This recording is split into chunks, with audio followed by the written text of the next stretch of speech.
به به، سلام. حال احوالتون چطوره؟ ببینم دوستان، کنفرانس مطبوعاتی شیخ فری رو بعد از سفر فضاحتبارش به نیویورک دیدید یا ندیدید؟ با یه موشکافی مختصر چطوری؟ آماده ای؟ پس بزن بریم. رئیس جمهور پس از سفری یک هفته‌ای به آمریکا و روسیه برای شرکت در مجمع عمومی سازمان ملل متحد و اجلاس سران کشورهای حاشیه دریای خزر به تهران بازگشت. امسال تفاوتش با پارسال واقعاً در زمینه موضوع هسته‌ای یک اراده جدی‌تری امسال مشاهده می‌شد. گویی همه مصمم هستند که برای برنامه هسته‌ای ایران یه راه حل درست و مصالحه جویانه‌ای رو پیدا بکنن. فکر می‌کنم احساس کردن که مصالحه با ایران به نفع منطقه و به نفع همه است. آقا کی بود میگفت شیخ فری با چمدون خالی برگشته؟ این همه سنگ پای قزوین چیه پس؟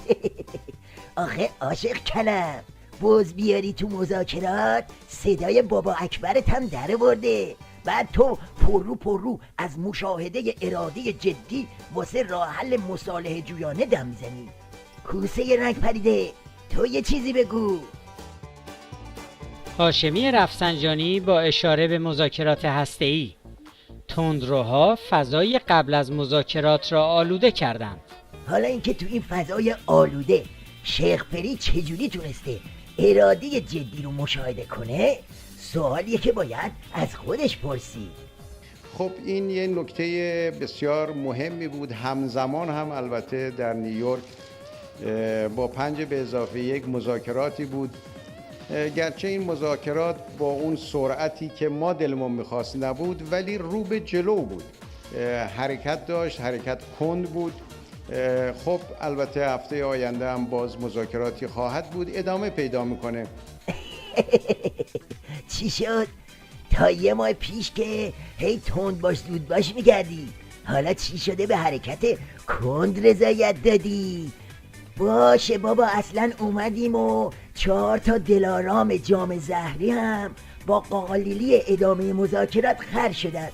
پس گردنی بعد از ملاقات با کامرون رو چجوری میخوای جمع و جور کنی؟ به انگلیس درخواست ملاقات کرده بود، ما هم پذیرفتیم و با نخست وزیر انگلیس ملاقات کردیم. عمدتاً راجع به 3 موضوع ما بحث کردیم. بحث هسته‌ای ایران ما با هم گفتگو کردیم.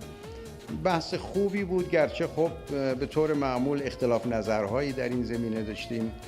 مباحثی که مورد نظر ما بود، مباحثی که مورد نظر اونها بود. به طور طبیعی هم در این گونه مذاکرات خب اتفاق نظر نیست، بعضی موارد هم اختلاف نظر هست. هر کی دستش تو کار موشکافی نباشه فکر میکنه این شیخ فری رو تو نیویورک چیز خورش کردن. اما حواسه برای بچه های موشکاف که قربونشون برم جمعه. این پرت و پلاگویی های شیخ فری واسه اینه که یارو بدجوری از عواقب شکست مذاکرات میترسه. هر کی ندونه این شیخ بنفش خوب میدونه که رشته شدن پنبه های مذاکرات چه زلزله‌ای تو 4 ستون نظامش به پا میکنه. موضوع بر سر بنبست پدید آمده در مذاکرات و شناخت عامل یا عوامل مهم آن است تا از رهگذر این آسیب شناسی به رویکردی منطقی و معقول برای ادامه این کارزار دیپلماتیک دست یابیم. وقتی ما مدتها قبل از تنظیم هر گونه توافقی در سال گذشته صرف نظر از مفاد و محتوای آن هر گونه فعالیت هسته‌ای کشورمان را عملاً و رسماً تعلیق می‌کنیم و بعد به سر میز مذاکره می‌رویم، طبیعتاً دشمن جری‌تر شده و گامی دیگر به پیش می‌آید. این رفتار حتماً ناشی از اشتباه محاسباتی و منصف فرض کردن دشمن است.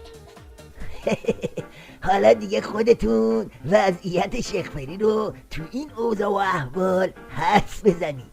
از یه طرف همباندیاش میکوبن تو عمامش که چمدونت خالی بود و دم ما رو به شیطان بزرگ ندوختی.